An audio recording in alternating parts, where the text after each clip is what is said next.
உங்கள் favourite TV ஷோக்களை இனி miss பண்ண தேவையில்லை. ZEE5 இல் முற்றிலும் இலவசமாக காணுங்கள். இங்கேயும் எப்பொழுதும்.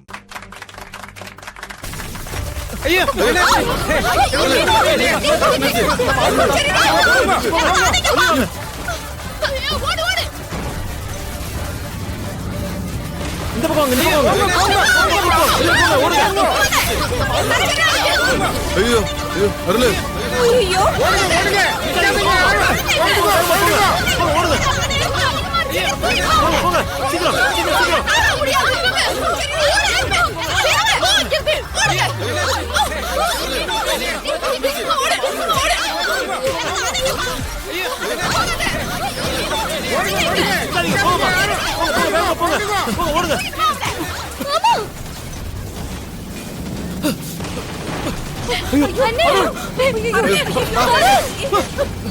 அப்போ இந்த பய உயிரை காப்பாத்த என் பொண்ணாலதான் முடியுமா? மாமா மாமா மாமா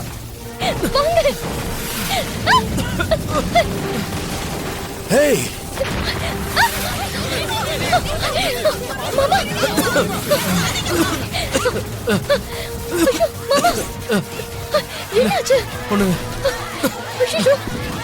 ஒண்ணு இல்ல வானதி, ஒண்ணு வானதி, என்ன பண்ணிக்கிட்டு இருக்க? அருள் மாமாக்கு ரொம்ப அடிபட்டிருக்குப்பா.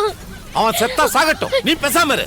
வா அப்பா விடுங்கப்பா. வான்றல பாவ விடுங்கப்பா. அப்பா சொன்ன கேளுங்க. வா ஒண்ணு உனக்கு ஒண்ணு இல்ல.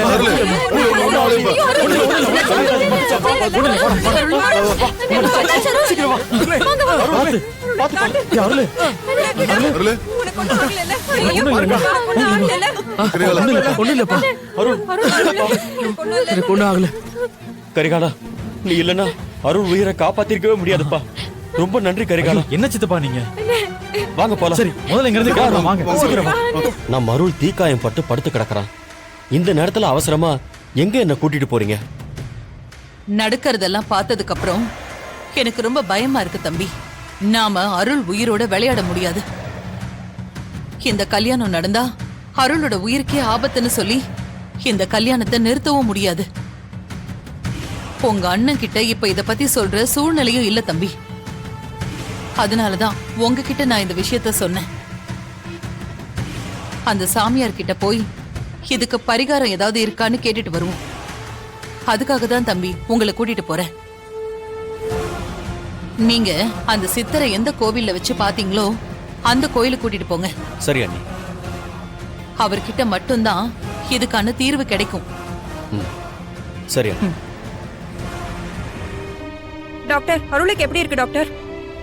பயப்படுற அளவுக்குலாம் பெரிய காயம் எதுவும் இல்லை, சின்ன காயம் தான். மெடிசன் கொடுத்துருக்கேன். இந்த மெடிசனை ரெகுலரா கண்டினியூ பண்ணுங்க, சரியாயிடும். இப்ப நான் அவருக்கு இன்ஜெக்ஷன் போட்டிருக்கேன். அதனால அவரு ரெஸ்ட்லயே இருக்கட்டும், நல்லா தூங்கட்டும், யாரும் டிஸ்டர்ப் பண்ணாதீங்க. சரிங்க டாக்டர். அவனுக்கு கல்யாணம் வச்சிருக்கோம், அதுக்குள்ள காயம் சரியாயிடும்ல? சின்ன காயம் தான் சார், சரியாயிடும். Don't worry. ஏதாவது ப்ராப்ளம்னா கால் பண்ணுங்க, நானே வந்து பாக்குறேன். ஓகே? சரிங்க டாக்டர். நான் கூட பயந்துகிட்டே இருந்தேன். இப்பதான் கொஞ்சம் நிம்மதியா இருக்குமா? ஆமா, உங்களுக்கு நிம்மதியா தான் இருக்கும். ஏன்னா தீக்காயம் பட்டு படுத்திருக்கிறது ஏன் புள்ள இல்ல, அதனால நீங்க அப்படிதான் இருப்பீங்க. உங்க பொண்ணு என் புள்ள பக்கத்துல வந்தாலே ஏதாவது ஒண்ணு அவனுக்கு நடக்குது. கோவில்ல பேசணும்னு கூட்டு போனா அவன் மேல கோவில் மணி விழ பாத்துச்சு.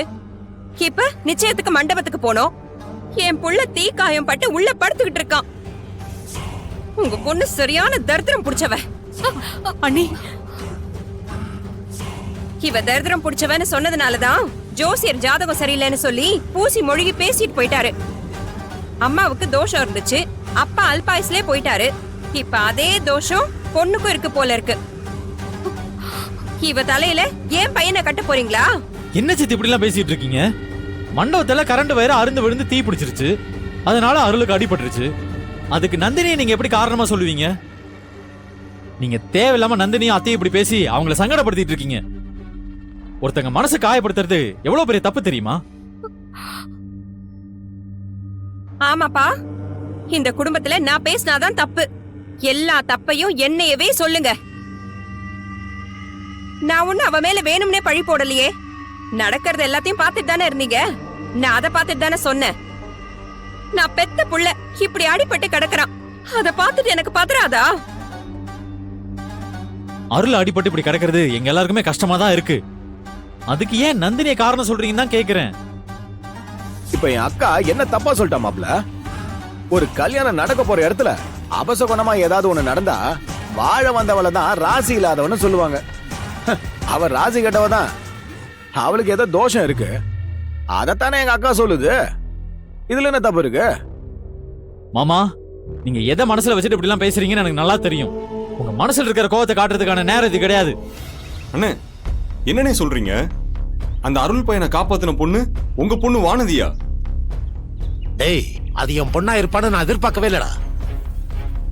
ஏதோ ஒரு கழுதையா இருக்கும், அந்த கழுதையை பிடிச்சு தூக்கி எரிஞ்சிடலாம் தான்டா பார்த்தேன். ஆனா அது வானதியா இருக்குன்னு நான் எதிர்பார்க்கவே இல்லடா. வானதி அந்த அருள் பையல நெருப்புல இருந்து காப்பாத்தினதை பார்த்தப்போ என் மேல நெருப்பு பிடிச்சு எரியுற மாதிரி இருந்துச்சு. அண்ணே, அவனை காப்பாத்த போற பொண்ண நம்ம முதல்ல கண்டுபிடிச்சிடணும்னு சொன்னீங்க. இப்ப அது வானதி தானே தெரிஞ்சு போச்சு. இப்ப என்னனே பண்றது? அவனை காப்பாத்துறதுக்கு என் பொண்ணு வாழ்க்கைய நான் பலி கொடுக்க முடியாது. அந்த அருள் பயல கட்டிக்கிட்டா என் பொண்ணு ஒண்ணு இல்லாதவள ஆயிடுவா.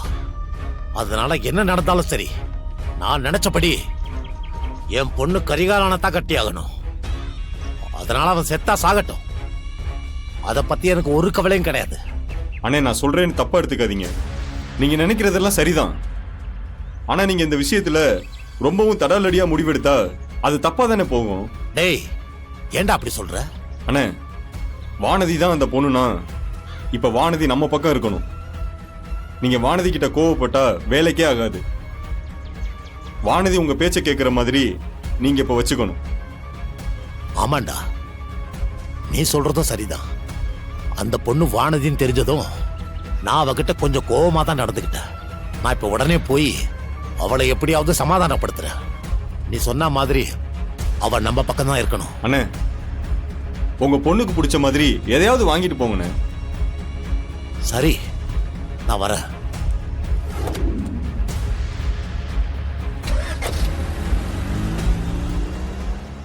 இங்கே கடை.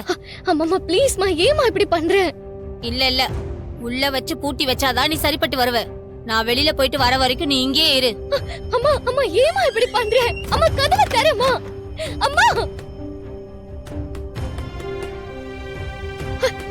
அம்மா, ஏமா என்ன இப்படி உள்ள வச்சு அடைச்சு வச்சிருக்கேன்? கதவை தரமா. நான் அருள் மாமாவை பார்க்கணும். ப்ளீஸ் தரமா, தயவு செஞ்சு தரமா. மா சொன்னா கேளுமா, நான் அருள் மாமாவை பார்க்கணும்.